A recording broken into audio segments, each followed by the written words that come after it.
Hi, hi, my dear students. I welcome you all today's online class. Today we are going to learn seventh chapter from seventh standard. The chapter titled Northeast India. വടക്ക് കിഴക്ക് ഭാഗത്ത് India. In this chapter, we are going to learn three states, some festivals and their some traditional rules. Seven sisters എന്നറിയപ്പെടുന്ന വടക്ക് കിഴക്ക് ഭാഗത്തെ ഇന്ത്യയിലെ ചില സംസ്ഥാനങ്ങളുണ്ട്. 7 സംസ്ഥാനങ്ങളാണ് seven sisters എന്നറിയപ്പെടുന്നത്. അവയിൽപ്പെട്ട പ്രധാനപ്പെട്ട 3 സംസ്ഥാനങ്ങളെ കുറിച്ചാണ് ഈ ചാപ്റ്ററിൽ നാം പഠിക്കാൻ പോകുന്നത്.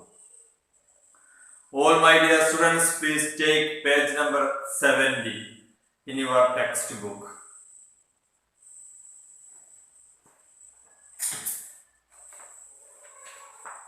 The chapter titled Northeast India. In this chapter, mainly 3 states. We are discussing about the 3 states there. First, we are going to learn about Mizoram. Please take page number 70. Nestled in the mountains of northeast India is the tiny state of Mizoram.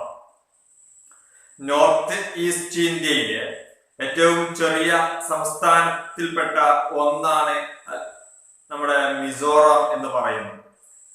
It's scenic hills.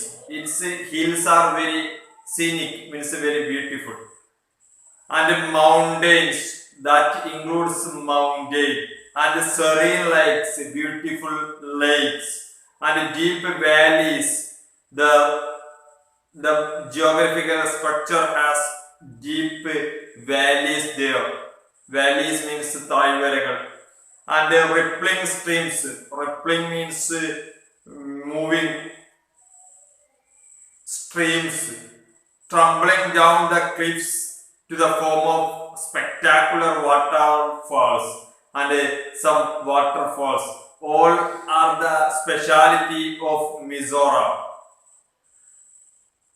These scenic hills are a naturalist delight. Naturalist means one who likes or love nature. They delight the beauty of Mizoram. പ്രകൃതി സ്നേഹികളായ ആളുകളെ ആകർഷിപ്പിക്കുന്ന രൂപത്തിലുള്ള പ്രകൃതി ഭംഗിയുള്ള ഒരു state ആണ് മിസോറാം എന്ന് പറയുന്നത്. It's forest and thick bamboo grove. It's forest area, Mizoram's forest area and thick bamboo. Bamboo means മുളക്കൂട്ടങ്ങൾ. Are home to variety of wildlife. In that bamboo groves and forest area, many wildlife are there. Tourists are attracted. All tourists are attracted by the beauty of Mizoram. Every now and then, always tourists are attracted by the beauty of Mizoram. And by the range of wildlife found here, especially birds. We can find birds and other wildlife there in Mizoram. The local people of Mizoram are called Mizos. The local people, അവിടെയുള്ള പ്രദേശത്തെ സാധാരണക്കാരെ മിസോസ് എന്നാണ് അറിയപ്പെടുന്നത്. മിസോറാമിലെ ജനങ്ങളെ മിസോസ് എന്നറിയപ്പെടും. Warm, generous, welcoming, the Mizos follow a code of good values called Twalangana. Their code of good values. In Mizos people, they have a code of value, code of good values. Good values ന്റെ അവരുടെ കോഡാണ് Tualangaina. Life in Mizoram continues to be based on the traditional community life, and also how the life of Mizoram continues to be based, that their life based on the traditional community. Tradition means പാരമ്പര്യമായ community life ആണ്.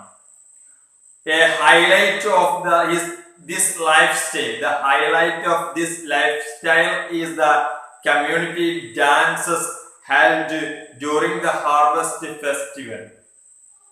അവരുടെ ഒരു highlight എന്ന് പറയുന്നത് അവരുടെ festival സീസണിൽ നടക്കുന്ന dance പ്രോഗ്രാമിലൂടെയാണ്. In Mizos, the term Kuth means festival. In Mizos, മിസോറാമിലെ ജനങ്ങളെ മിസോ ടൈം പ്രകാരം കൂത്ത് എന്നാണ് അവിടെ ഫെസ്റ്റിവലിന് പറയുന്ന പേര്, കൂത്ത്. Then next page. And the most of the festivals are related to agriculture. They have many festivals. Most of them related to culture. അവരുടെ അധികം ഉത്സവങ്ങളും കൃഷിയുമായി ബന്ധപ്പെട്ടതാണ്. Chapchar Kuth is a festival that is celebrated during the period when the bamboos and trees in the forest are cut and burned. Chapchar Kuth, അവരുടെ ഒരു ഉത്സവമാണ് ചപ്ചാർ കൂത്ത്. അത് ആഘോഷിക്കപ്പെടുന്നത് ഏത് കാലഘട്ടങ്ങളിലാണ്? Period when bamboo and trees in the forest are cut and burned. മുറിക്കുകയും അതേപോലെ burned ചെയ്യപ്പെടുകയും ചെയ്യുന്ന സമയത്ത് മുറിച്ച് കത്തിക്കുന്ന ആ വേളയിലാണ് ചപ്ചാർ കൂത്ത് എന്ന് പറയുന്ന ഉത്സവം പ്രധാനമായിട്ടും ആഘോഷിക്കപ്പെടുന്നത്. This is just to clear the land for juming. അപ്പൊ ഈ മരങ്ങൾ വെട്ടിയിട്ട് അത് കത്തിക്കുന്ന പ്രക്രിയ ഒരു കൃഷി തുടങ്ങുന്നതിന്റെ മുമ്പ് അത് ലാൻഡ് ക്ലിയർ ചെയ്യാൻ വേണ്ടിയിട്ട്, ഇത് ജുമിങ് അല്ലെങ്കിൽ ഫാമിങ്, കൃഷിക്ക് വേണ്ടിയിട്ട് ഭൂമി ലെവലാക്കുന്നതിന് വേണ്ടിയിട്ടാണ് കട്ട് ചെയ്ത് കത്തിക്കുക ചെയ്യുന്നത്. ആ സമയത്ത് നടക്കുന്ന ഉത്സവമാണ് ചപ്ചാർ കൂത്ത്. അപ്പൊ ഇത്രയും ഈ 3 പാരഗ്രാഫിൽ, ഈ 2 പാരഗ്രാഫിൽ പ്രധാനമായും പറയുന്നത് മിസോറാമിലെ ഏറ്റവും ചെറിയ സംസ്ഥാനമാണ് മിസോറാം എന്നും അതിന്റെ പ്രകൃതി ഭംഗിയെ കുറിച്ചും അവിടെയുള്ള ജനങ്ങളെ മിസോ എന്നുമാണ് പറയുന്നത്. അവരുടെ കോഡ് ഓഫ് ഗുഡ് വാല്യൂ ട്വാലങ്കേനിയാണ്. അവരുടെ ഫെസ്റ്റിവലിന് പറയുന്നത് കൂത്ത് എന്നാണ്. അവരുടെ അധിക ഫെസ്റ്റിവലും കൃഷിയുമായി ബന്ധപ്പെട്ടതാണ്. ചപ്ചാർ കൂത്ത് എന്ന് പറയുന്നത് വലിയ മുളക്കൂട്ടങ്ങൾ വെട്ടി അല്ലെങ്കിൽ ഫോറസ്റ്റുകൾ വെട്ടി കൃഷിക്ക് അനുയോജ്യമായ ഭൂമിയാക്കാൻ വേണ്ടിയിട്ട് അവ വെട്ടി കത്തിക്കുന്ന സമയത്തുള്ള ഒരു ഉത്സവമാണ് ചപ്ചാർ കൂത്ത്. Then next paragraph. The people of Mizoram also have many unique dances and songs. They have many dances and songs. One of the oldest dances of Mizoram is the Chorwa.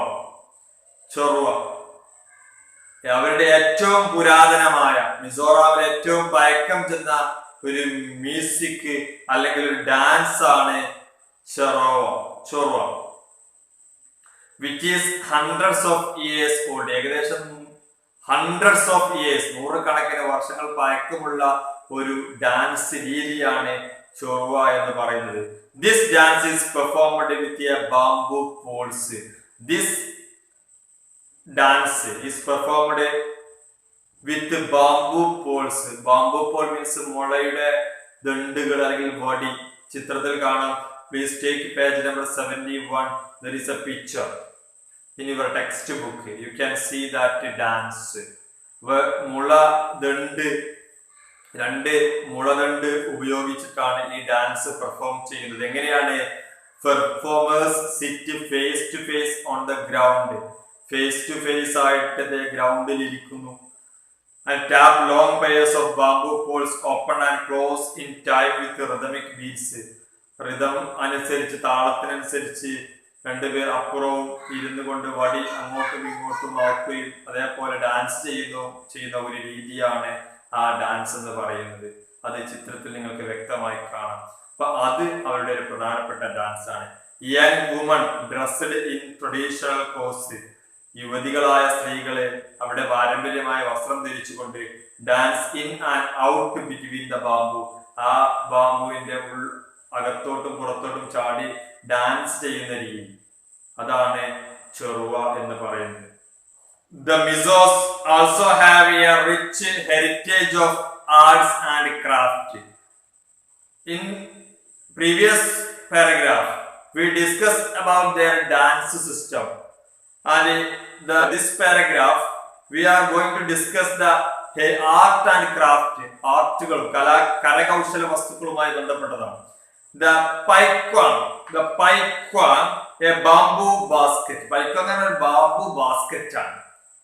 Often used to carry cotton or firewood. It is used for carry cotton or firewood. That basket is paikwan. That is their art and craft. കരകൗശലമായിട്ട് അവർ ഉണ്ടാക്കുന്നതാണ് പൈക്കാങ് എന്ന് പറയുന്ന ഒരു കൊട്ട. അത് കോട്ടണും അതേപോലെ തന്നെ firewood ഒക്കെ carry ചെയ്യാൻ വേണ്ടിയിട്ട് ഉപയോഗിക്കുന്നതാണ്. Is good example of the artistic skill of Mizos people. This paikwan is a best example of the artistic skill of Mizo people. മിസോറാമിലെ ജനങ്ങളുടെ കരകൗശലത്തെ പറ്റി വ്യക്തമായി നമുക്ക് മനസ്സിലാക്കി തരുന്ന ഒരു ഉദാഹരണമാണ് പൈക്വാം എന്ന് പറയുന്ന അവരുടെ ആ കൊട്ട. Here we finish Mizoram. Then we are going to learn about Assam. Assam is a land of blue hills. Assam is known as land of blue hills. Which one is land of blue hills? That is Assam. And lush green plains. Lush means lush area has a lot of green plants, greenish area. Lush green plains and many rivers. What is the specialty? Blue hills and green plain area and many rivers. That is the specialty of Assam. It is also a state with a rich and diverse culture. In this state, also very rich. ഈ സംസ്ഥാനം ആസാം എന്ന് പറയുന്നത് വളരെ സമ്പന്നമാണ്. എന്തിനാൽ diverse culture, വിഭിന്നമായ സംസ്കാരത്താലും. People different faith and races have lived together here for thousands of years.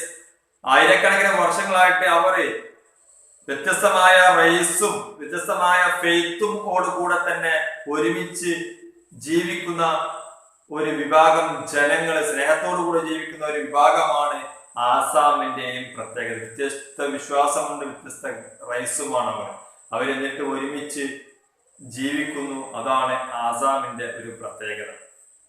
The Shivalik hills lie along the northern and western edge of Assam.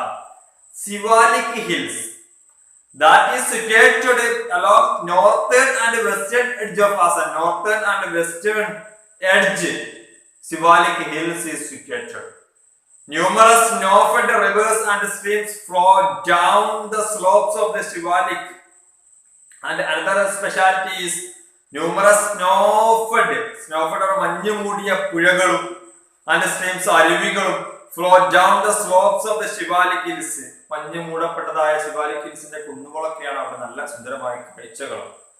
And feed the emerald green paddy field. Emerald green paddy field also there. The tea estate, the state is known for tea estate. This also the specialty of Assam. There are many festivals. The next paragraph. There are many festivals are there in Assam also. that are unique to this region. What that is the speciality of that area. We already discussed some special festival in Mizoram. Here we are going to learn some special festival of Assam. That is the Bihu. Bihu is the dance or festival of Assam. Bihu. Bihu is the most important festival of Assam. Most important. So many festivals are there. Bihu is the most important festival in Assam. It can be broadly divided into three categories. That Bihu dance or festival is categorized in three. Bihu festival മൂന്ന് തരത്തിലാണ് അവർ ആഘോഷിക്കുന്നത്. Bohang Bihu. First one is Bohang Bihu, which celebrates the hope for good harvest. This Bohang Bihu celebrates the hope for good harvest. നല്ല വിളവെടുപ്പ് എന്ന ലക്ഷ്യത്തോടു കൂടെ ആഗ്രഹത്തോടു കൂടെ അവർ ആഘോഷിക്കുന്ന ആഘോഷമാണ് Bohang Bihu. Because this is the time when farmers start sowing. ഈ ബൊഹാങ് ബിഹു എപ്പോഴാണ് ആഘോഷിക്കുന്നത് വെച്ചാല് വിത്ത് വിതക്കുന്ന സോയിങ്ങിന്റെ സമയത്താണ് അവർ ആ ആഘോഷം നടത്തുന്നത്. ഇനി കാച്ചി ബിഹു, സെക്കൻഡ് വൺ ഈസ് കാച്ചി Bihu, which marks the cutting and binding of the crops. ഈ വിളവെടുപ്പ് എടുക്കുന്ന മുറിക്കുന്ന സമയത്തും അതേപോലെ കെട്ടുകളാക്കി വെക്കുന്ന സമയത്തും അവർ ആഘോഷിക്കുന്ന ആഘോഷമാണ് കാച്ചി Bihu. The last Bihu is Mag Bihu, which marks the season of harvesting. That Mag Bihu is celebrated at the time of harvesting. So Bihu മൂന്ന് വിഭാഗമാണ്. ഒന്നാമത്തത് ബൊഹാങ് ബിഹു, അത് വിത്ത് വിതക്കുന്ന സമയത്തും. കാറ്റി ബിഹു വിത്ത് അല്ലെങ്കിൽ വിളവെടുപ്പ് കട്ട് ചെയ്ത് മുറിച്ചെടുക്കുന്ന സമയത്തും. മാഗ് ബിഹു ആ വിളവെടുപ്പ് കഴിഞ്ഞ അവസാന ഘട്ടത്തിലും ഹാർവസ്റ്റിംഗിന്റെ ആ സീസണിലും ആ സമയത്തുമാണ് ഉത്സവമായിട്ട് അവർ ആഘോഷിക്കുന്നത്. Paragraph. The Assamese are also known for their excellent craftsmanship. They have also craftsmen. കരകൗശല വിദഗ്ധർമായ ആളുകൾ അവിടെയുമുണ്ട്. Cane and bamboo play an important role in life in Assam. In Assam also cane and bamboo, ചൂരലും അതേപോലെ തന്നെ മുളയും അവരുടെ ജീവിതത്തിലും വളരെ പ്രധാനപ്പെട്ട റോളുണ്ട്. Grown in abundance, cane and bamboo are used to make most of the household articles in Assamese homes. Household വീട്ടു സാധനങ്ങൾ, വീട്ടിലത്തെ വസ്തുക്കൾ ഉണ്ടാക്കാൻ വേണ്ടിയിട്ട് ആസാമികളും അവരുടെ വീടുകളിൽ പല വസ്തുക്കളും ഉണ്ടാക്കുന്നതിന് വേണ്ടിയിട്ട് ബാംബുവും കെയിനും അവർ ഉപയോഗിക്കുന്നുണ്ട്. The uses for cane and bamboo range from the household items such as basket, കൊട്ടയുണ്ടാക്കാൻ, making of musical instrument for making musical instrument, and even the construction of homes, for building the homes. ഇതിനൊക്കെ കൊട്ടയുണ്ടാക്കാനും അതേപോലെ തന്നെ musical instrument ഉണ്ടാക്കാനും വീട് നിർമ്മാണത്തിനൊക്കെ ഈ ബാംബുവും കെയിനും ആസാമീസും ഉപയോഗിക്കുന്നുണ്ട്. The Assamese people are also known for making beautiful, colorful masks. These people are known for the making beautiful and colorful masks also they are making. These masks are made with terracotta, metal, bamboo and wood, were traditionally used for in folk theatres. In terracotta, metals, bamboo and wood, they are using these things for making masks. It is also used in folk theatres. Today they are also sold to tourists as a source of income. These masks they are giving to tourists and getting income. This is the craft. of Assamese. അപ്പൊ ഇവിടെ ഈ ആസാമികളെ പറ്റി പറയുന്ന കാര്യങ്ങൾ ആദ്യം അവരുടെ പ്രകൃതിയെ പറ്റിയും പിന്നീട് ശിവാലിക് ഹിൽസ്, പിന്നെ അവരുടെ ഉത്സവമായ ബിഹു 3 വിഭാഗമുണ്ട് എന്നും, പിന്നെ അവരുടെ കരകൗശല കഴിവിനെ പറ്റിയും അവര് കെയിനും ചൂരൽവടിയും ബാമ്പു ഉപയോഗിച്ച് ഒരുപാട് വസ്തുക്കൾ ഉണ്ടാക്കുന്നുണ്ട് എന്നുമാണ് ഈ പാരഗ്രാഫിൽ നാം ചർച്ച ചെയ്തത്. Here, my dear students, I am going to finish today's class. The remaining part, the next is about Nagaland, that we can discuss the next class. Let me stop here. Thank you. Have a nice day.